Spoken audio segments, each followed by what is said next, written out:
Greetings fellow Demon Slayers, this is Taimanin here today with another video, and for today we are going to be showing off my gorgeous waifu's build, and I do hope it will be helpful to anyone who had questions about her. I am really enjoying it, and it hits really silly numbers.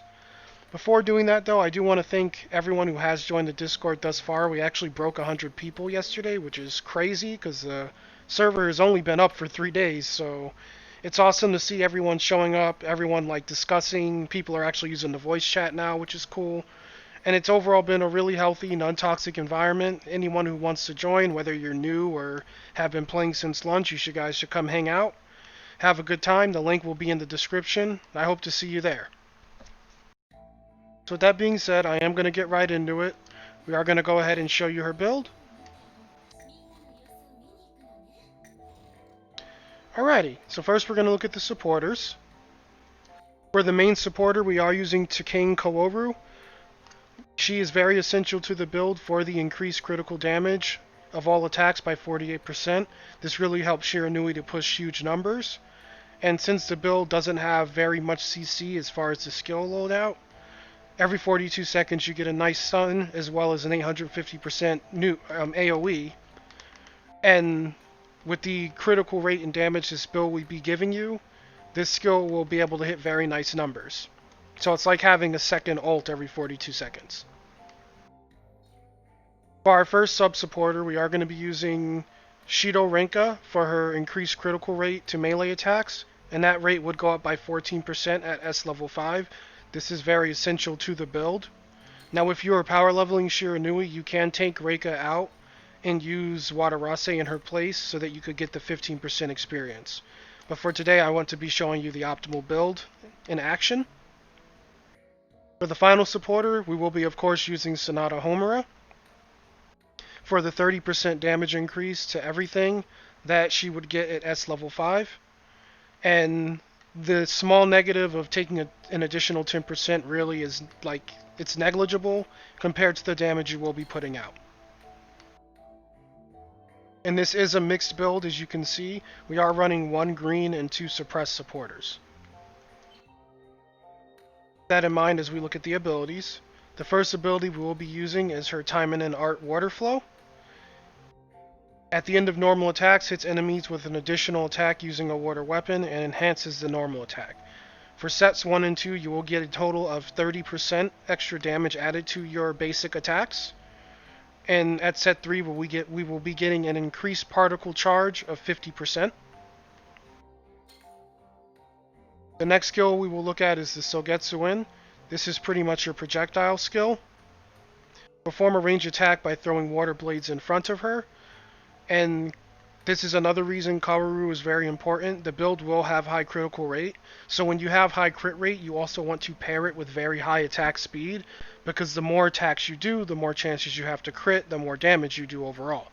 So with the main set for this ability, if you have an assist supporter, you would get an additional 15% speed, and that does affect her attack speed as well as movement speed. And that buff lasts 10 seconds on a 13-second cooldown.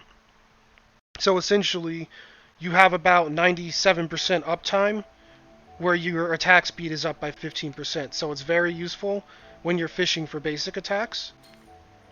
And last, we will look at her other skill, the Ganaijin. And this is pretty much like just more damage added on top. You will basically summon an illusion of Shiranui that would attack enemies automatically for 10 seconds during an extreme dodge. And with the 2 suppressed supporters we have, the illusion itself would deal 50% additional damage. And be advised that this this illusion can crit as well. So it pairs very nicely with her because you basically have 2 Shiranuis running around. Before going further, I will kind of give my opinions on the other skills in case people are wondering. For example, the Senko skill, it looks very nice on paper, but as you can see in the demonstration, it's kind of just a straight line. Even with the range attack added on, it kind of just shoots a water illusion straight. So anything to the side or behind her will just be able to beat on her for free. And it doesn't really do much when you're surrounded by enemies or when there's more than one enemy on the screen. I do like the Gane Sakai for P because of the way it ports her behind the enemy. So like if you get shot by a Yuki, for example, and your Shiranui dodges, then you're right on top of her and you land with a strike and can start hitting. But as far as PvE, again, it just isn't that useful. It's really a focused attack. Like it just has no real staying power compared to the other dodges. Looking at the Shinin Shinshoku, the same idea. Like it seems great on paper, but I just don't like it as much as a clone. It looks like it may be better and probably like would deceive some people, but the clone being able to move around with you and stay up for 10 seconds is just it's just such a huge boon, and it makes it so you're not getting knocked out of your basic attack because it's literally two of you attacking. You're able to bust hyper armor really fast and cause a bunch of hits done, so you don't really get screwed over like you would with using the other two dodges in PvE. The last ability is the Yugen Goku, which some people may be tempted to use. And again, great multipliers. It increases the range, reduces cooldown by 20%, and increases damage by 150% for pure assist. But I found when testing this ability that on difficulties higher than normal, or rather higher than easy, so normal and up, where enemies have like hyper armor, I would be charging this ability, and then the enemies would just simply hit her a couple times, and then it would cancel the whole skill. Like sometimes you'd only get the first part of the AoE, and it wasn't seeming too worth it, because Shiranui doesn't really have a good way to gather enemies. So, to me, in my opinion, like I said, auto attacks just seem to win out in my book. So this is what I decided to make up after testing her. Like I came to the conclusion that these three skills are my best options. With that, we will look at the weapons. So currently in the main slot, we do have a Vajra Scepter because the last thing I was fighting are demons. The additional 80% to demons is amazing, and when you get crits, you're able to push really big numbers on your auto attacks.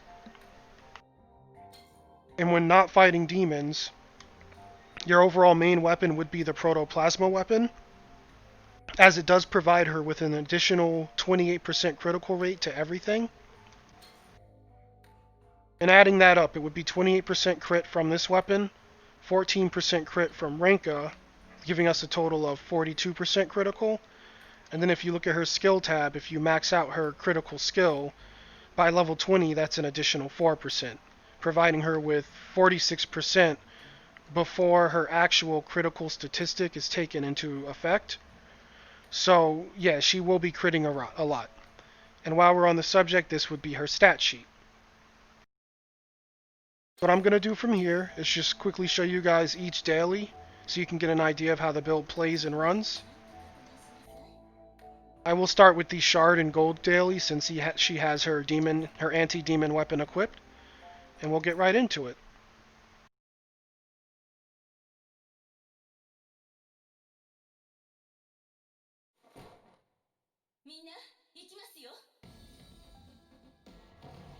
Okay. You simply open with your projectile for attack speed, and you just start swinging.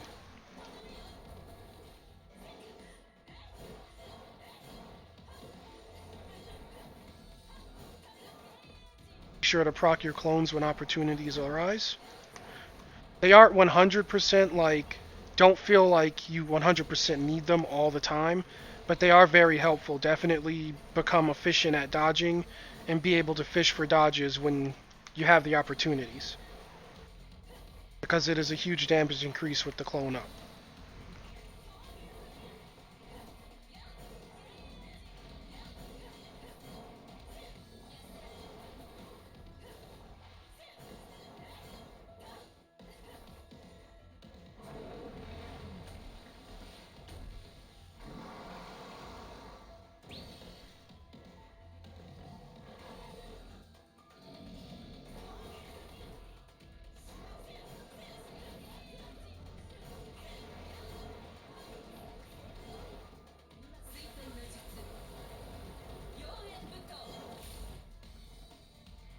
Alright, that'll clean up that daily.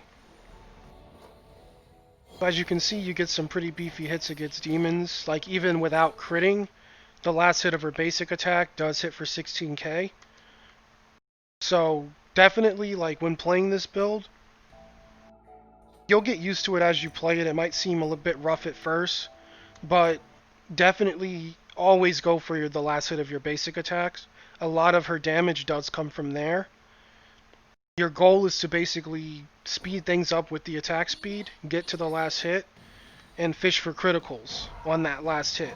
Like, obviously, as you can see, every hit has high damage, but your last hit is essentially your Renko Meteor. It's your bread and butter DPS.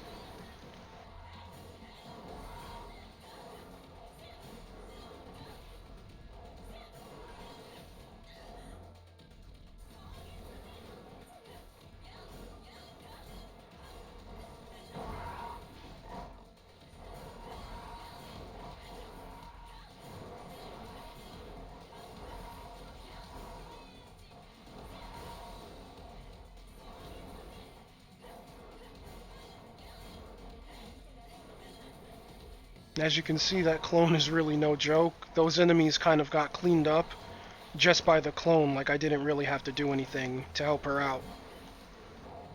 As long as you spec into her with the 50% damage buff, she does do respectable damage. And when double teaming an enemy, along with Shiranui, the damage can just get out of hand.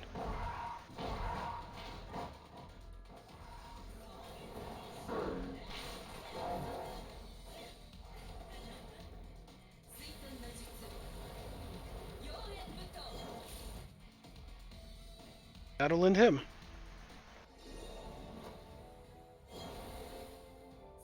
Okay, so that would be an example of the Vajra. And this does work like really well. Even in I tested it in the event we have up for hard 5.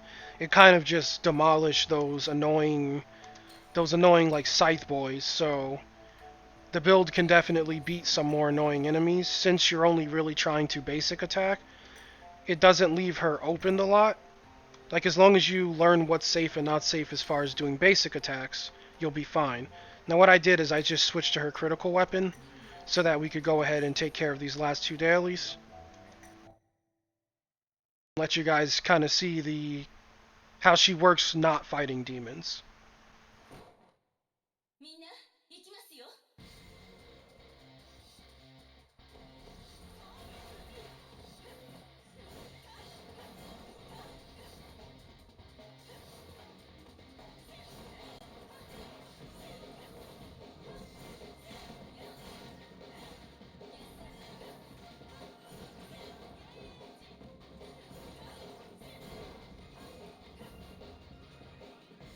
As you guys can see, very potent, very consistent criticals.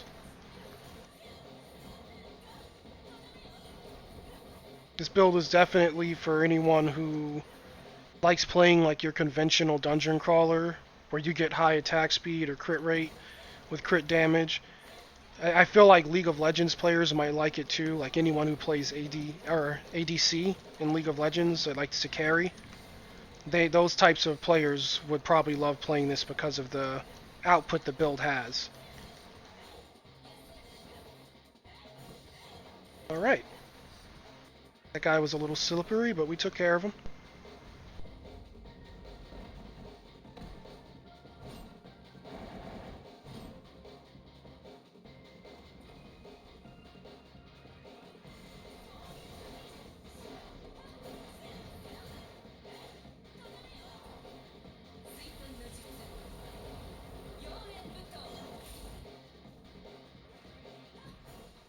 That's that. As you can see there, I didn't even have to pop the clone.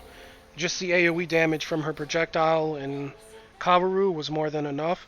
And as I stated earlier when showing off the actual gear, Kaworu kind of just becomes another ult. So if you use Kaworu into your ult, like I showed there, you'll probably most likely delete whatever you're fighting because you're essentially ulting it twice, as long as like a crit fires off. And with your high critical rate, it's a really good chance of that happening. This will be the last daily.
Alright, now how you do it is you Kaworu, you charge your projectile, and then you chain it into the ultimate.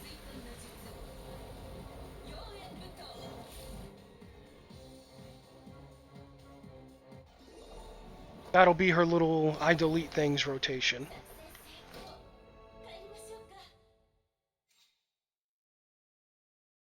See, a nice low clear time. Alrighty, so that will do it. The build may change as I get better gear for her. I'm sure everyone saw the gotcha video, but no worries, we're making the best of it, and I really am enjoying her right now, and that's all that matters. It's a really solid setup. I do hope you guys enjoy it. Like, I honestly haven't wanted to really play anyone else. The build, I wouldn't bring it into PvP, but there are a lot of better characters for that. Like, for PvP, I'll probably be showing gameplay of that in the coming days, because some people have been asking. But I don't really like Shiranui in PvP too much, compared to how, like, Yuki, Sakura, and Renko seem to do, and Asagi. But as far as PvE, she's definitely always going to be my first choice. I really enjoy her. I have enjoyed my time with her. And I hope you guys, can pick up the build, have a good time with it, or maybe even use it to come up with your own ideas. And if you do, be sure to share it in the comments. Or if you decide to join the Discord, be sure to share it there. I love to hear what you guys think and discuss the game with like-minded people. And the link for the Discord, as stated before, will be in the description, so go ahead and grab that if you want to get involved. If the video was helpful, I do hope you like and subscribe, as it does help me out a lot. And from there, you guys go ahead, you have a great rest of your day. May you have good luck in your gotchas and the arena, and you guys take care. Enjoy your weekend.